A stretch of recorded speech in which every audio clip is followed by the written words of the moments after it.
kind of an eye chart here, but at the same time, it really kind of shows where each of our distribution centers are. If you'll take a look, the little yellow, for example, here, this is a Sacramento distribution center. Here's Seattle. We've got one in Atlanta. You can really see where each of the distribution centers are throughout the network and the territory that they cover.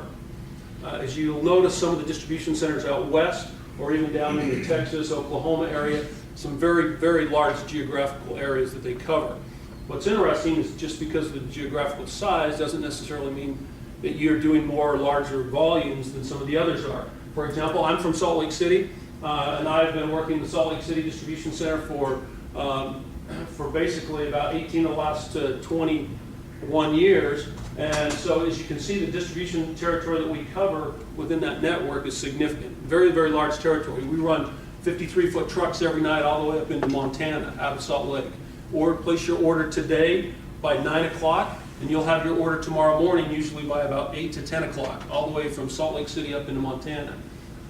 So we run large line haul trucks moving up and down. However, based on our volume, it's very small in comparison to, for example, an Atlanta distribution, or Atlanta here, or Delran, New Jersey up here. Delran and Atlanta are two of our largest distribution centers, and the volume is significant, but yet their geographical area is very small. Again, just basically because of the demographics and the people, the number of individuals in each of those areas. And that really drives some of the products that we carry in those distribution centers. Brian mentioned the term RX product as well as OTC. RX is our baby, so to speak. Those are the prescriptions. Those are the pharmaceutical items. We also sell what we call OTC, or over-the-counter type items. We have those products in each of our distribution centers. If you're here in Atlanta and you want products such as toilet paper, toothbrushes, hairsprays, etc., typically we all go to the Walmarts, the Shopkos, the Targets, the Costcos, etc. That's where we purchase a lot of that type of product. When you live in some of the smaller towns and these very small communities in the West, and even in some other areas, but really in some of the rural areas, they still purchase all of those type products at the drugstore, down at the pharmacy. So again, we're servicing those type of products into pharmacies and to our customers as well. So you'll notice we also, fortunately, we also have just going the wrong way here. Let's see if I can push the right button. We also have distribution centers in Hawaii and Anchorage, Alaska, where we have a significant presence in those two areas as well. So there are 28 distribution centers, and what we'll call forward distribution centers, and 2 additional distribution centers that we'll now talk about. So what do we do every day in operations? How do we provide product to the end user? How do you and I, as consumers of pharmaceuticals, of prescription drugs, how does the product end up at that pharmacy for you to walk in and pick up? That's our specialty, that's what we do. So 30 distribution centers, as I mentioned, 28 forward distribution centers, or what we will call FDCs. And then we have 2 additional distribution centers. One is a large distribution center right now currently in Memphis. We're building a new one right over the border in Mississippi, however. And that is a redistribution center where, and really it's a specialty of McKesson. We're the only pharmaceutical wholesaler that has that RDC or NRDC that we'll refer to, and we'll spend quite a bit of time talking about that. And then we have another one called an SRC that does a lot of redistribution as well. I already mentioned the 3 service centers, 600 brand and generic suppliers, 14,000 different RX items. I'm sure most of you, as you think about the number of prescriptions that you're familiar with, we all have heard of the Nexiums and the Lipitors and some of the real popular items, but in reality there are over 14,000 different RX items. Each of our distribution centers carries between 20 and 30,000 different SKUs. And that's what we manage on a day-to-day basis. That's what we manage, and that's what we distribute and dispense on a daily basis. So just wanted to bring up a number. In our current distribution network, we have approximately $7.3 billion in inventory. And we'll talk about how we manage that product and maintain some of the numbers that we do. We've already talked a little bit about the IT structure that we have and some of the things that we do, very IT-oriented company.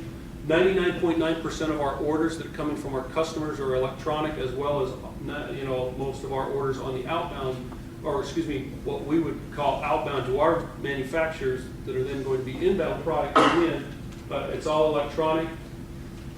Our distribution center, we basically, the number right there is 1.2 million order lines per day. Let me just kind of walk you through for clarification, what is a line? A line is not a piece. A line, when our customers order, if they order Lipitor, they can order 1 bottle, or they can order 6 bottles, or they can order 6 cases, or whatever it may be. That's one line. So lines are, it's not a one-to-one relationship with pieces. So one line is one product, or one SKU that a customer has ordered for that particular day. Pieces can vary anywhere from 1 to many. Okay, so when we talk about 1.2 million lines that we're shipping out on a daily basis across our network, that can be 2, 3, 4, 5 million pieces or even more. So pieces that we really don't track much within our network. 5 million items shipped, on the daily basis to 26,000 different pharmacies each day. Those are the numbers that we dispense. Some of the numbers I really want to touch on, because we're going to talk a lot more about them as we move forward, is the service level down here at the bottom. You'll notice our service level to our customers is 98.5%.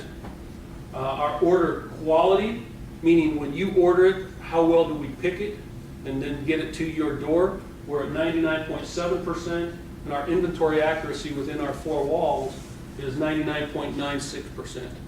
So, how do you define the service level and order quality? How do they define? Yeah. How do they? Great question. That is fantastic. For those of you on the phone, the question was asked: how do we define what our service levels are? And that's a great question. This service level over here, the 98.5, we have 2 different service levels, and honestly, this is the first one is our raw service level. You order it, we send it to you. That number in reality is about 96.5%. So basically, if you order it and we have it, we're going to send it to you, and that happens approximately 96.5% of the time. What makes up the difference up to the 98.5? Oftentimes, there are a lot of drug shortages, and manufacturers cannot supply those products to us. So if it's not supplied to us, if we do not have any opportunity to have that product in stock, we actually remove that from our calculations. So basically, we're saying about 2% of the product that is ordered by or wanted and needed by pharmacies, we're not able to supply because we can't get it from a manufacturer. And you've all heard on the news over the last few years that there's a shortage of this type of product or a shortage of that type of product. And once those type shortages happen, it does drive our service level to some extent. But at the same time, Brian mentioned our specialty group. A lot of the cancer or biological type drugs where there are shortages or difficulties getting it, maybe it's a cost where an item is at $10,000 for 1 dose, which there are items out there like that. Those are then handled through our specialty group, because manufacturers will say we want to control it a little bit more than just giving it to the manufacturer, to the wholesaler and letting them dispense it to anyone. So that's how our service level is identified. Hopefully that answers your question. So the service level, do they impact revenue or they impact customer satisfaction? So when it's easy, ability to fulfill orders, but then you are saying minus what we have in stock, kind of. Yeah, absolutely. If I understand your question. So this, basically, what is the impact on business? Is it revenue or is it customer satisfaction? Both.